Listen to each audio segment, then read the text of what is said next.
Hello everyone. Good morning all of you. स्वागत है आप सभी का हमारे YouTube channel John of life science में।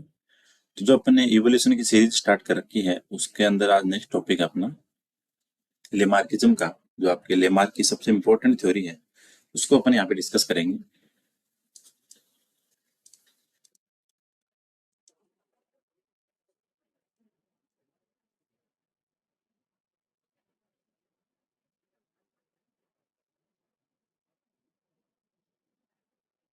तो जब भी अपन इवोल्यूशन पढ़ते हैं तो डार्विन का और लेमार्क का इम्पोर्टेंट जो कॉन्सेप्ट है वो अपन पढ़ते पढ़ते हैं क्योंकि वो इम्पोर्टेंट चीजें हैं इवोल्यूशन के अकॉर्डिंग।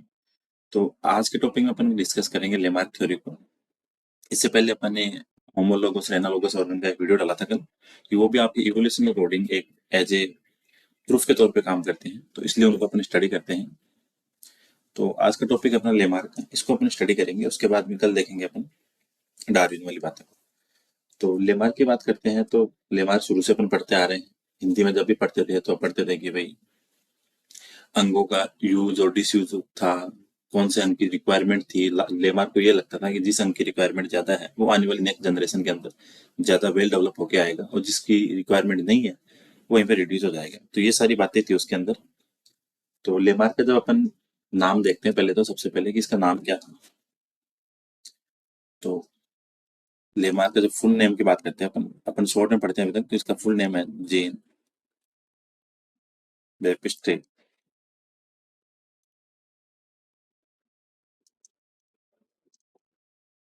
D Lamarck. इसका जो टाइम पीरियड था वो था 1744 टू 1829।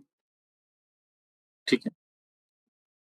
लेमार्क के लिए सबसे इंपॉर्टेंट है अपने को जो इसके तीन चार कॉन्सेप्ट है उनको याद रखना, क्योंकि एग्जाम के अंदर डायरेक्ट कॉन्सेप्ट आते हैं और वहीं से क्वेश्चन बन जाता है कि चार स्टेटमेंट देंगे, उनमें से तीन इसके कॉन्सेप्ट हैं और एक उनमें से कॉन्सेप्ट नहीं रहता। तो जो इसके इम्पोर्टेंट कॉन्सेप्ट थे लेमार्क के वो देखते हैं कौन कौन से।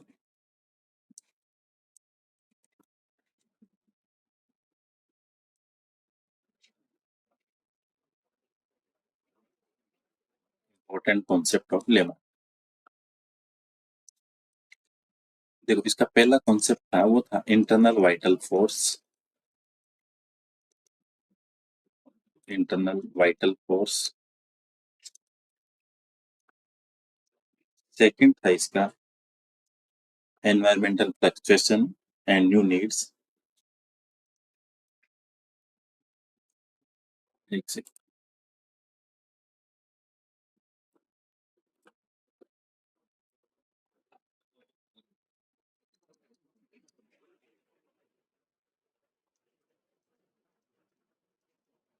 एनवायरमेंटल फ्लक्चुएशन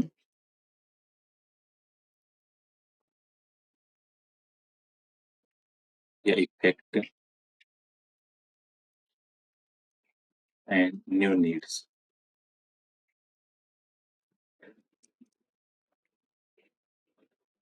नंबर थर्ड की बात करें वो था इसका use and disuse of organs.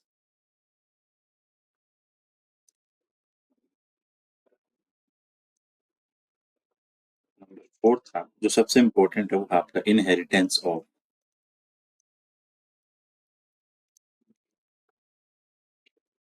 Acquired correct.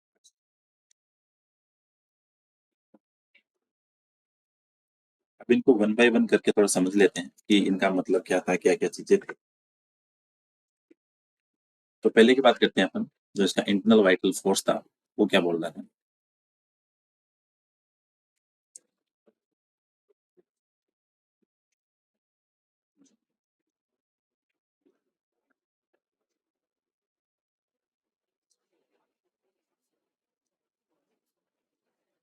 Remark के अकॉर्डिंग ये था कि हर एनिमल्स के अंदर एक अंदर की तरफ उसके अंदर पावर है, वाइटल फोर्स है, जिसके द्वारा वो क्या करता है न्यू स्ट्रक्चर या ऑर्गन उसकी जो भी रिक्वायरमेंट है उसके अकॉर्डिंग डेवलप कर लेगा। ठीक है, कहने का मतलब ये है कि लेमार्क को ये लगता था कि हर एनिमल्स के अंदर खुद के पास इतनी पावर है कि उसकी रिक्वायरमेंट के अकॉर्डिंग उसकी बॉडी के अंदर वो नए स्ट्रक्चर डेवलप हो जाएंगे जैसा उसको लगेगा।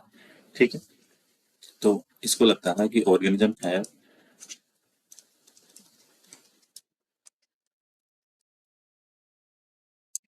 सम vital force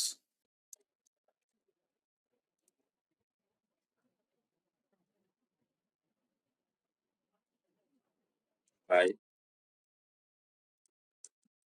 which he can develop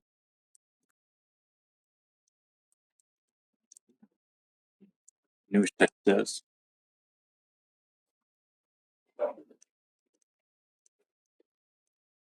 and organs of entire body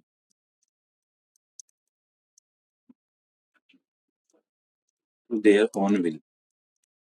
मतलब अगर वो चाहे तो ऐसा वो कर सकता है, उसकी विल पावर है कि उसके अंदर इंटरनल इतना वाइटल फोर्स है कि अगर उसको लगे कि मुझे न्यू ऑर्गन या न्यू स्ट्रक्चर डेवलप करनी है, तो वो उसके अकॉर्डिंग क्या करेगा, उनको जनरेट कर लेगा उसकी ओन विल के अकॉर्डिंग। तो ये था इसका पहला concept, internal vital force. Second की बात करते हैं तो वो था इसका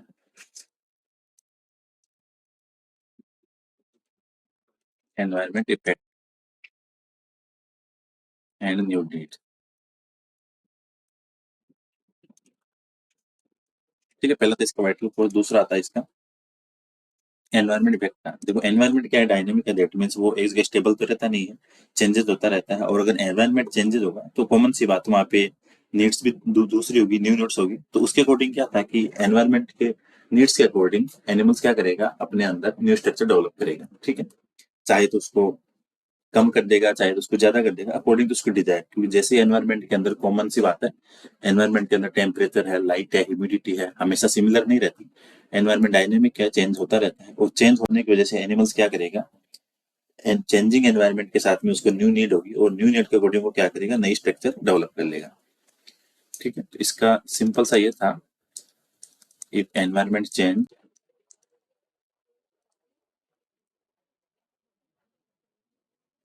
एनवायरमेंट चेंज होगा तो require new needs. Environment change हुआ तो नई नीड्स की रिक्वायरमेंट होगी, नए ऑर्गन्स की, लाइक यहाँ पे ऑर्गन्स, स्ट्रक्चर। ठीक है, तो ये क्या करेगा, प्रोड्यूस न्यू स्ट्रक्चर। ठीक है, एनवायरमेंट चेंज होगा और उसके अकॉर्डिंग जो नई रिक्वायरमेंट होगी, न्यू नीड्स होगी, उसके अकॉर्डिंग क्या करेगा, नई स्ट्रक्चर डेवलप कर लेगा। तो ये था इसका सेकंड कॉन्सेप्ट कि इफेक्ट ऑफ एनवायरमेंट या environment fluctuation and there new needs. ठीक है, तो एनवायरमेंट चेंज हुआ, और एनवायरमेंट चेंज होते वो क्या करेगा, अपने इंटरनल वाइटल फोर्स से उसको, जैसे अगर नए ऑर्गन की रिक्वायरमेंट होगी, स्ट्रक्चर की नीड होगी, तो उनको क्या कर लेगा, प्रोड्यूस कर लेगा। नंबर थर्ड की बात करें,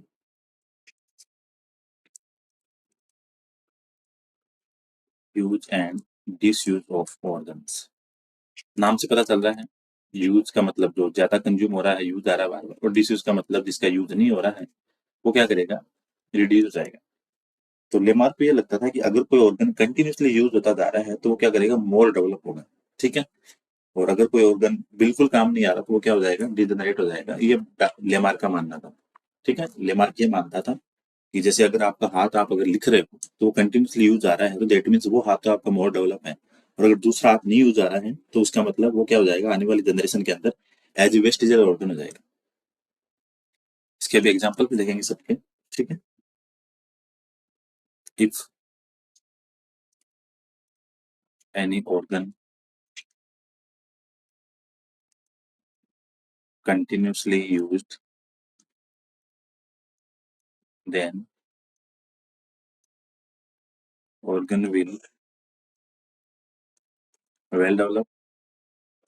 ठीक है, अगर कोई ऑर्गन कंटिन्यूसली यूज हो रहा है तो वो क्या होगा, वेल डेवलप होगा।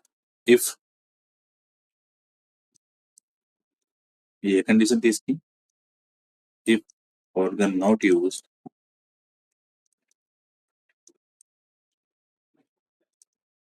Will reduce in next generation. ठीक है, जो ऑर्गन कंटिन्यूसली यूज आ रहा है वो मोर डेवलप होगा, उसका और ज्यादा विकास होगा, और जो नहीं यूज आ रहा है उसका क्या हो जाएगा, वो रिड्यूस हो जाएगा। तो ये था डार्विन का मानना according to their third statement, use and disuse of organs. Number four की बात करते हैं,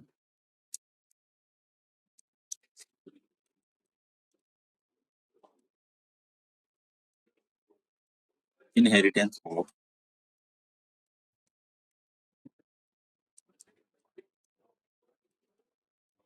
एक्वायर्ड कैरेक्टर्स। ठीक है, इसके अकॉर्डिंग ये था कि एनवायरनमेंट के अंदर एनिमल्स को टाइम के साथ में नए कैरेक्टर डेवलप होते हैं, क्योंकि इंटरनल वाइटल फोर्स है, एनवायरनमेंट का इफेक्ट है, उसको न्यू न्यू है, अलग अलग उसकी रिक्वायरमेंट है। उसके अकॉर्डिंग क्या होगा, तो ये सारे के सारे जितने भी कैरेक्टर्स हैं, ये एक जनरेशन से दूसरी जनरेशन में जाएंगे। ठीक है, इनहेरिट होते रहेंगे। ठीक है, जनरेशन टू जनरेशन। तो ये मानना था लेबार का according to their four statement. ठीक है, तो इसमें ये था कि due to internal vital force,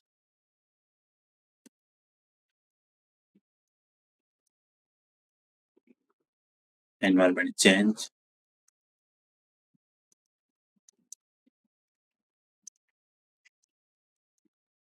use and disuse of organs,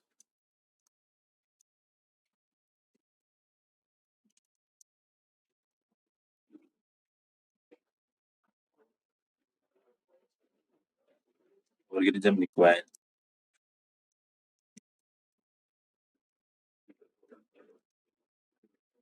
ठीक है, इन सब की वजह से ऑर्गेनिज्म क्या है, उसकी रिक्वायर न्यू नीड्स होगी, न्यू स्ट्रक्चर्स होगी।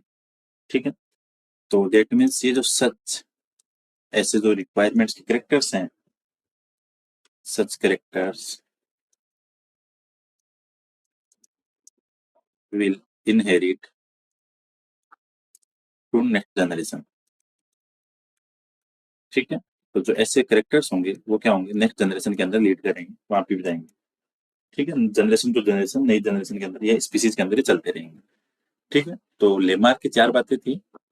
पहला था इसका, एक सेकंड, लेमार्क की पहली बात थी इंटरनल वाइटल फोर्स। कहने का मतलब हर एनिमल्स के पास में इतना इंटरनल पावर होता है कि उसको न्यू नीड के अकॉर्डिंग वो नई स्ट्रक्चर डेवलप कर ले।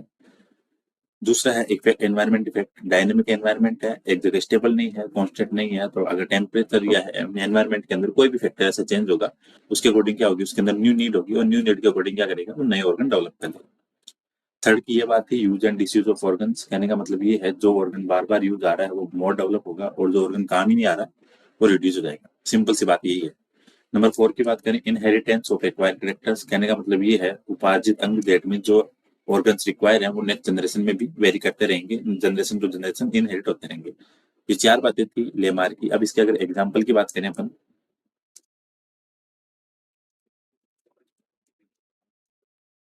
जो इन्होंने बातें बोली थी, अगर वो सिद्ध कैसे होती है, प्रूफ कैसे होती है, तो पहला एग्जाम्पल जिराफ वाला है, जो अपने सबने पढ़ रखा है, शुरू से पढ़ते आ रहे हैं।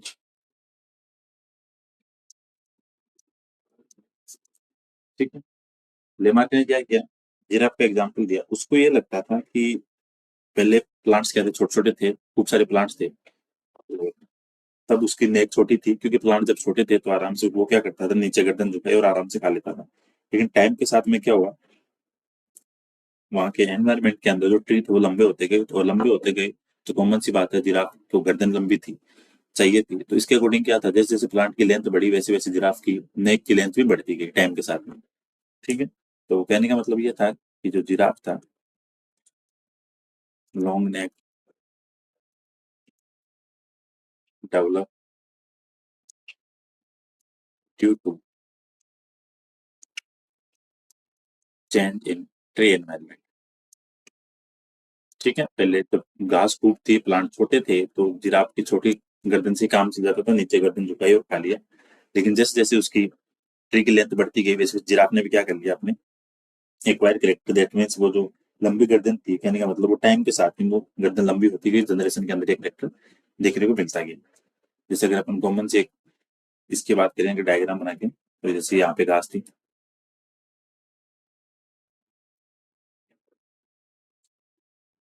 तो डायग्राम रहने देते, ये थोड़ा टिपिकल हो जाएगा।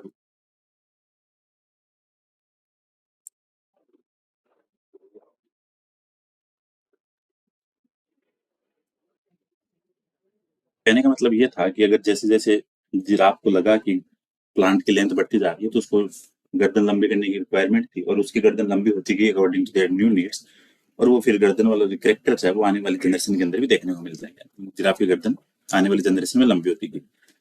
पहला एग्जाम्पल तो ये था। सेकंड की बात करें तो सेकंड में उसने देखा जो एक्वेटिक बर्ड्स होते हैं, जो पानी के अंदर बर्ड्स रहते हैं, aquatic birds,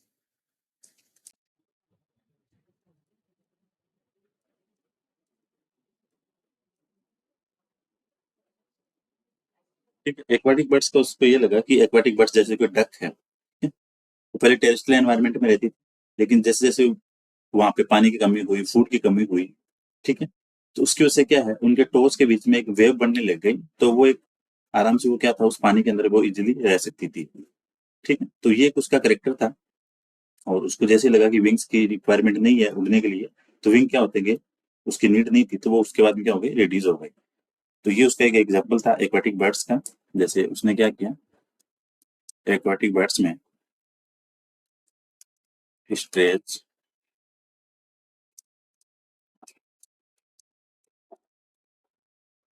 there top and waves.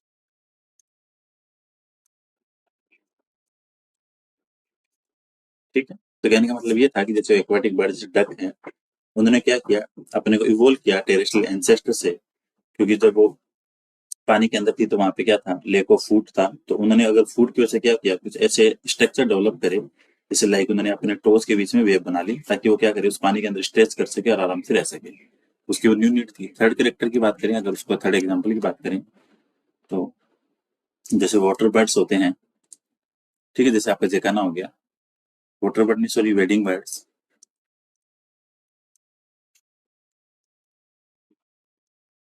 जैसे आपका हो गया जेकाना।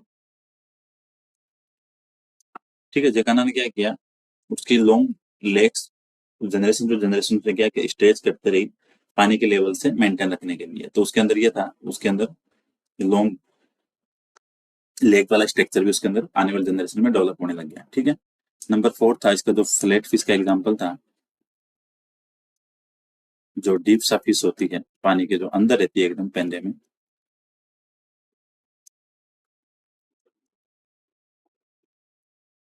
ठीक है, इसका कॉन्सेप्ट ये था फ्लैट फिश वाला, ये रहते थे पानी के एकदम बॉटम में, पेंदे के अंदर, जहाँ पे सनलाइट बिल्कुल नहीं होती थी, और एकदम इनएक्टिव लाइफ की तरफ वो क्या रहती थी, एक तरफ से झुकी हुई पड़ी रहती थी, वन साइड की तरफ बॉडी क्या रहती थी, उसकी वन साइड रहती थी। तो कॉमन सी बात है, वो जिस तरफ रहती थी बॉडी, ठीक है, तो अपर साइड हो गई, तो कहने का मतलब उसकी सिर्फ एक आंख यूज आ रही थी। ठीक है, तो जो उसकी जिस साइड से वो पड़ी रहती थी, तो दैट मीन्स वहां उसकी यूज नहीं आ रही थी, तो उसके अकॉर्डिंग क्या हुआ, जो उसकी दोनों आई थी वो ऊपर एक बॉडी के एक साइड की तरफ हो गई। ठीक है, जैसे पानी के अंदर वो पड़ी रहती थी एक साइड में, ठीक है, तो उसकी जो नीचे वाली आंख भी थी, वो भी बॉडी के ऊपर की तरफ आ गई, जहाँ पे पहले वाली आई थी। तो यहाँ पे क्या था, both eyes are on one side of the body.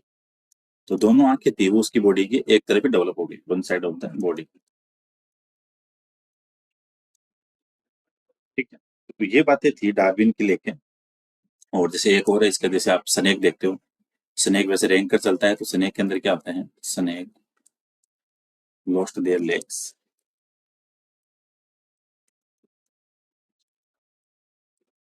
ठीक है, तो पांच एग्जांपल दिखे आपको। पहला जिराफ का जो सबसे कॉमन था, लंबी गर्दन कर ली उसने according to new requirement. Aquatic bird ने स्ट्रेच करके अपने टोच के वहां पे डेवलप कर ली वेब। वेडिंग बर्ड था जेकाना, उसने भी लंबे पैर थे उनको डेवलप किया। फ्लैट फिश थी, उसकी जो दोनों आंखें थी वो बॉडी की एक साइड हो गई। और स्नेक था, उसको रेंग कर चलना था, तो इसलिए वहां पे उन्होंने पैर रिड्यूस हो गए। तो लेकिन इवोल्यूशन के अंदर एक चीज ये इंपॉर्टेंट है कि इवोल्यूशन में सारी चीजें प्रूफ नहीं होती, जब तक कि उनको आप एक्सपेरिमेंटली प्रूफ नहीं करो। तो लेमार्क की जो बातें थी, इनको क्रिटिसाइज किया गया, विरोध किया गया इनकी बातों का, क्रिटिसिज्म ऑफ लेमार्क। ठीक है, कुछ साइंटिस्ट ये थे, उनको ये लगता था कि लेमार्क की बातें ऐसे सही नहीं है, कुछ बातें सही है लेकिन सारी एक्सपेरिमेंटल बातें सही नहीं है, और अपन भी देख सकते हैं सारी कॉमन सी बात है।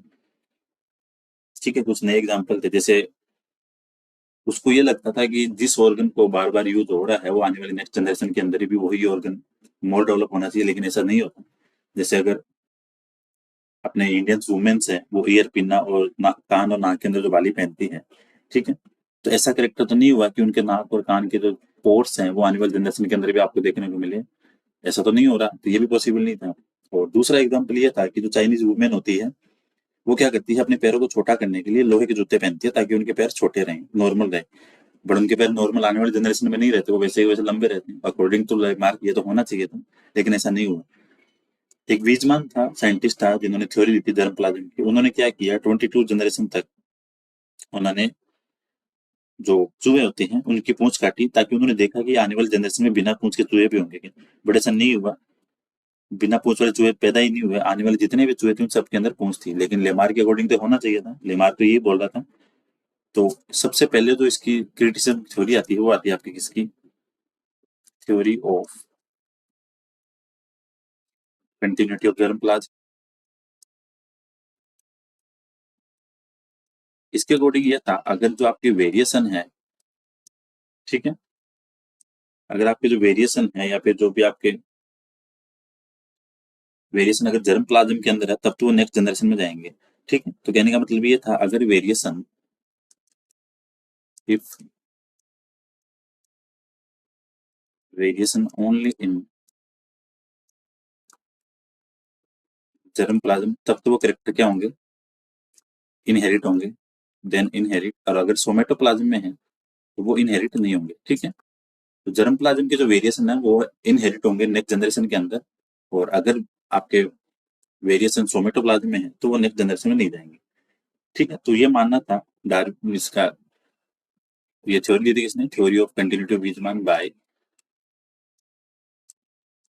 वीजमान। तो एग्जाम के अंदर ये क्वेश्चन आता है कि theory of continuity of germ plasm किसने दी, ये थी वीजमान ने, जिन्होंने एक्सपेरिमेंट किया था 22 जनरेशन रेट। ठीक है, 22 जनरेशन तक चूहों की पूछ काट काट के देखी, ताकि आने वाले जनरेशन में भी बिना पूछ के चूहे आए क्या, लेकिन ऐसा नहीं हुआ। तो पहला क्रिटिसिज्म तो यही होगा। सेकेंड ये था, इंडियन वुमेन्स है, सबको पता है, जो नाक और एंड ईयर में जो रिंग्स पहनती है, तो वहां पे पोर्स होते हैं। आने वाली नेक्स्ट जनरेशन के अंदर ये करेक्टर नहीं शो होता। थर्ड था, चाइनीज वुमेन है, वो पहनती हैं iron shoes for limit their leg growth,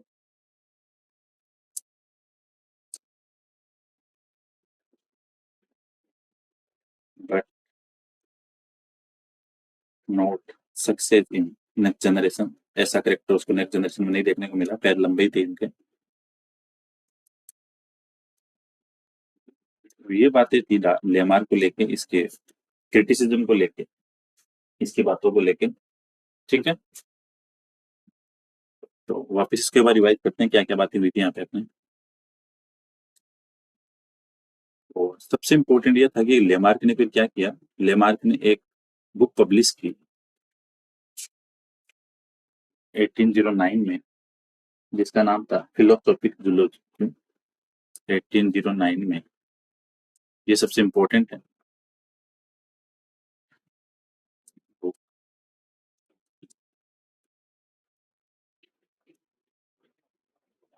philosophy.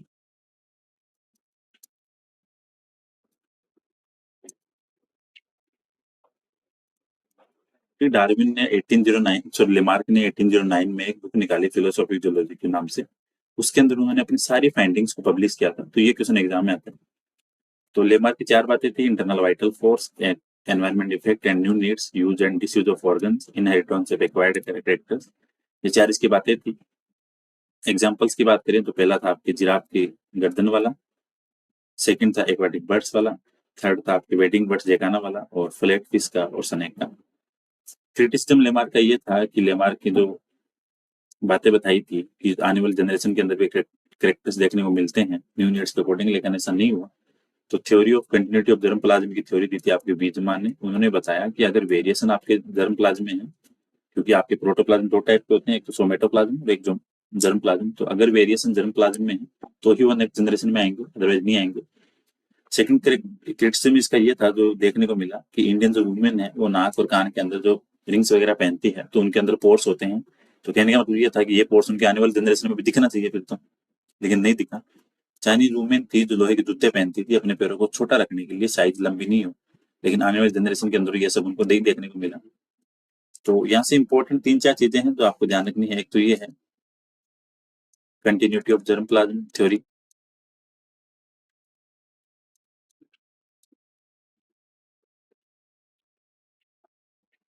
ये दी थी आपकी लेमार्क ने। ठीक है, फिलोसॉफिक जूलॉजी की जो बुक थी वो कब आई थी?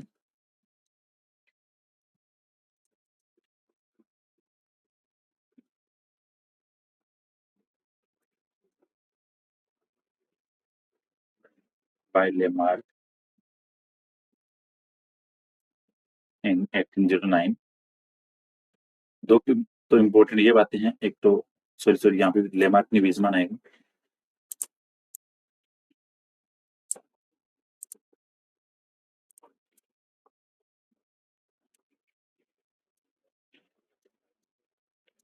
ठीक है, और जो चार उसकी इम्पोर्टेंट बातें थी वो ध्यान रखना। तो ये था आपके लेमार्क की चीजों को लेकर सारी बातें इसके अंदर अपन डिस्कस कर ली। कल की क्लास में अपन डिस्कस करेंगे आपके डार्विन वाली बातों को। तो लेमार्क का ज्यादा कुछ टिपिकल ऐसा है नहीं, बस चार उसकी इंपॉर्टेंट बातें। उसकी बुक पब्लिश हुई थी, और जो कंटिन्यूटी ऑफ धर्म क्लास वाला कॉन्सेप्ट किसने दिया था, ये ध्यान रखना। तो चैनल को शेयर करना, वीडियो को लाइक भी करना। Thank you so much for watching this video. मिलते हैं नेक्स्ट क्लास में।